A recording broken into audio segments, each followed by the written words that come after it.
Welcome to Have You Read It, the channel where we bring books to life, one summary at a time.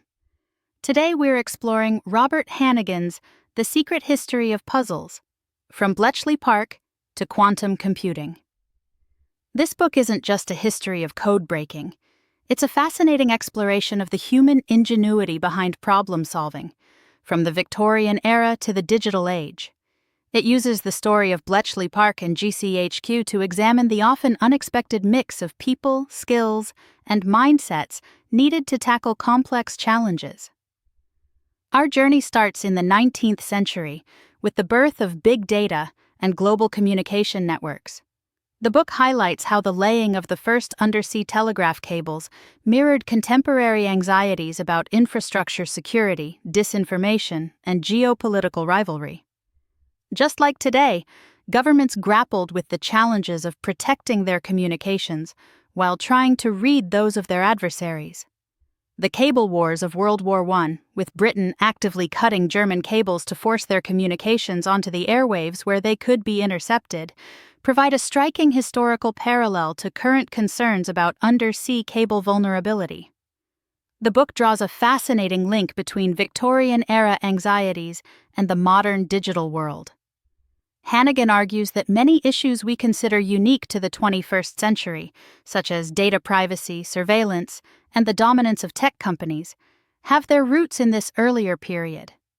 The rapid shift to electronic communication in the 19th century caused disruption comparable to the Internet age, demanding new skills and new kinds of public servants.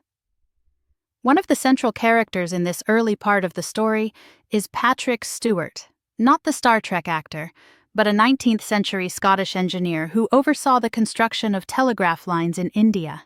His experiences during the Indian Mutiny, where he kept Sir Colin Campbell connected via telegraph, demonstrated the strategic importance of real-time communication in military operations. Stewart wasn't an intelligence officer in the modern sense, but his technical expertise and ability to work under pressure foreshadowed the kind of people who would become crucial to the success of organizations like Bletchley Park and GCHQ. The book then explores the world of puzzles, highlighting the overlap between recreational puzzling, intelligence work, and the human desire to make sense of the world. Hannigan suggests that the same psychological drive that leads us to solve puzzles can also lead to conspiracy theories, as people try to find patterns and order in chaotic events. This drive to find patterns is also essential for problem solving on a global scale, and can even be helpful in challenging disinformation. He argues that code making and code breaking are fundamentally scientific endeavors that rely on the existence of an underlying truth. He suggests that this search for truth in codes can offer valuable lessons in evaluating conspiracy theories, including our current inability to plan, innovate, manufacture, and organize on a national scale and at speed for future pandemics and climate change. To understand the origins of GCHQ, the book takes us to Room 40, the Admiralty's code-breaking unit during World War I. Here, a group of amateurs, including academics, linguists, and even a papyrologist named Dilly Knox, made significant breakthroughs in decrypting German naval communications. Knox, who found that warm baths aided his code-breaking efforts, illustrates the book's theme of unexpected skills and approaches. His work deciphering fragmented ancient Greek texts provided him with the perfect training for piecing together coded messages. The book highlights Winston Churchill's early appreciation for the potential of signals intelligence, describing his fascination with the raw, unfiltered reports from Room 40. Churchill's support proved crucial in securing resources and personnel for this nascent field, recognizing that code breaking could provide a decisive advantage in wartime. His role in the formation of both GCNCS and the Royal Corps of Signals cemented the link between military communication and intelligence gathering. The book then crosses the Atlantic to explore the development of American cryptology, focusing on the flamboyant figure of Herbert O. Yardley. Yardley, who established the Cipher Bureau, or Black Chamber, as he called it, played a key role in breaking Japanese codes before the Washington Naval Conference of 1921. His later whistleblowing and best-selling book, exposed the ethical dilemmas surrounding government access to private communications, foreshadowing contemporary debates about surveillance and privacy. Yardley's story also highlights the precarious nature of intelligence work and the tension between secrecy and public accountability. His foray into poker and Bond also makes for a good read, albeit one that probably exaggerates the value of tells. Returning to Britain, the book looks at the crucial role of Alastair Denniston in shaping the future of GCHQ and Bletchley Park. Denniston focused on recruiting the right people for the challenges of the emerging mechanical age, recognizing the need for mathematicians and scientists to complement the traditional linguists. This led to the recruitment of figures like Gordon Welchman and Alan Turing, although J.R.R. Tolkien did not make the cut. Denniston's focus on aptitude and his willingness to recruit from unconventional backgrounds laid the groundwork for Bletchley's success. The book describes the unique organizational structure of Bletchley Park, a place described as a honeycomb or rudderless ship, yet remarkably effective. The intelligence cycle, developed by Welchman, integrated the diverse skills and activities of the park, from intercepting messages at Y stations to translating and disseminating the decrypted intelligence. Bletchley's success was built on the ability to manage this apparent chaos, allowing for both individual brilliance and large-scale industrial processing of information. The book then offers several case studies of individual code breakers and how their particular skills and personalities were managed. Dilly Knox, Gordon Welchman, and Max Newman each illustrate the importance of adaptability and the ability to work in unconventional ways. Knox's all-female team, focused on the Abwehr cipher, played a crucial role in the success of the D-Day landings. Welchman's development of traffic analysis, focusing on the metadata surrounding messages, proved critical in identifying and prioritizing targets for decryption. Newman's leadership of the team that built Colossus, the world's first programmable electronic computer, marked the beginning of the digital age. A surprising connection emerges in the book between Bletchley Park and the John Lewis Partnership. Spadan Lewis, the founder of the partnership, was a proponent of profit-sharing and meritocracy. His friendship with Hugh Alexander, a chess master and key figure at Bletchley, led to a number of John Lewis employees being recruited for code breaking. Alexander brought to Bletchley the principles of cooperative leadership he had learned at John Lewis, while after the war other GCHQ staff, such as Patrick Maughan, contributed to the partnership's innovative approach to retail. The book challenges the traditional narrative of Bletchley Park by highlighting the crucial role of women. Due to the conscription of men for military service, Bletchley became a predominantly female organization, with women occupying key roles in every aspect of the intelligence cycle. From operating the Balmy and Colossus machines to managing complex indexing systems, women made essential contributions that were largely unrecognized until recent decades. The book also looks at the importance of diversity in the secret world. Bletchley Park, despite being a product of its time, demonstrated a remarkable tolerance for difference, with gay men and Jewish refugees playing crucial roles. This acceptance of diverse backgrounds and perspectives contributed to Bletchley's cognitive diversity, essential for challenging assumptions and finding innovative solutions. This theme carries through to GCHQ, where efforts have been made to ensure an inclusive culture, and GCHQ's official statement and public apology for the treatment of LGBT staff illustrate the progress made and are also an interesting case study in the changing public face of a traditionally secret organization.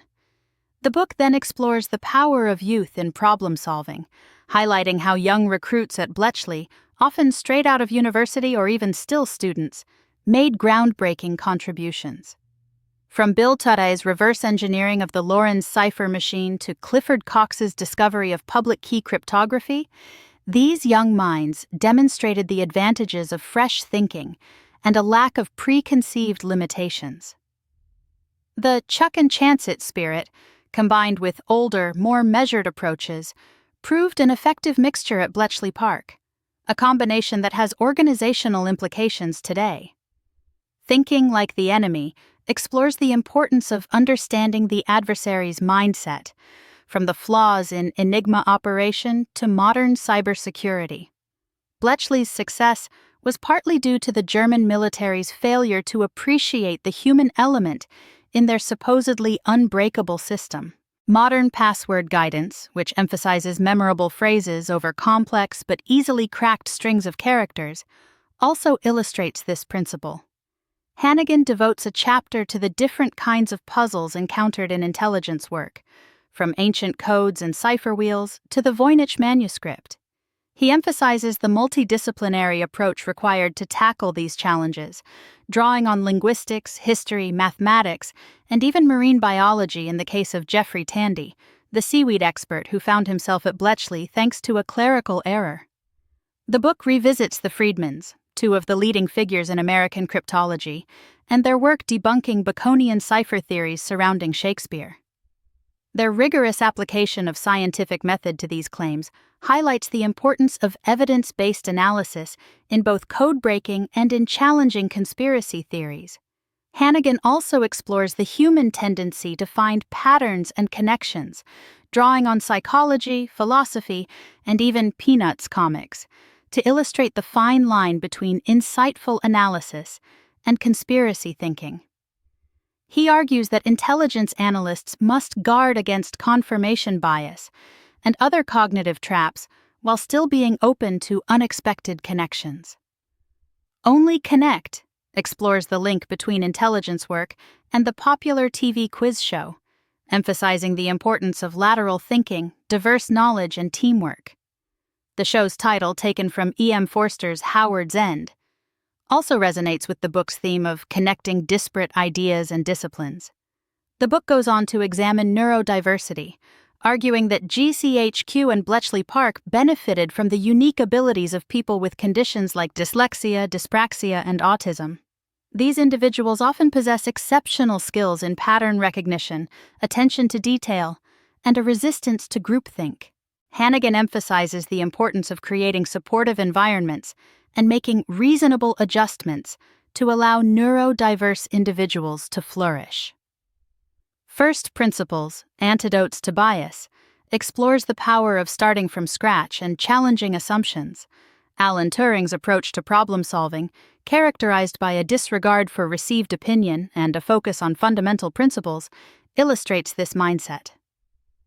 The book also touches on the link between the engineering mindset and cognitive closure, a trait often associated with both engineers and extremists, suggesting a possible connection. Boiling Frogs, Disrupting Ourselves examines the challenges of adapting to rapid technological change, drawing on the boiling frog metaphor to illustrate the dangers of complacency. He argues that organizations must be willing to disrupt themselves and embrace new ways of working if they are to survive in a rapidly changing technological landscape. The creation of the National Cybersecurity Center, a public-facing part of GCHQ tasked with protecting the UK from cyber attacks, exemplifies this approach. The final chapter, Traveling Lightly, considers the importance of detachment, humility, and outside interests in fostering creativity. The book argues that Bletchley Park and GCHQ benefited from a culture that valued these qualities, allowing staff to pursue diverse passions outside of their secret work. This detachment from work, combined with a lack of ego and a focus on the mission, created an environment where innovation could thrive. The book concludes by arguing that the lessons of Bletchley Park are not just for intelligence agencies, but for any organization facing complex challenges. Here are some key takeaways, summarized as easy-to-remember heuristics. Value people over technology. Technology is a tool, but it's the people who wield it that make the difference. Embrace cognitive diversity. Different minds, different approaches, better solutions. Cultivate curiosity. Ask why and what if, even when the answers seem impossible. Think like the enemy. Understand your adversary's mindset to anticipate their moves. Find the patterns. Look for connections and anomalies, even in seemingly random data. Foster collaboration. Teamwork makes the dream work, especially when the dream is saving the world. Travel lightly. Detachment, humility, and outside interests fuel creativity. Led from behind, enable your team to excel and remove the obstacles in their path. Thanks for watching. Make sure to give this video a thumbs up and hit that subscribe button so you never miss our next book dive.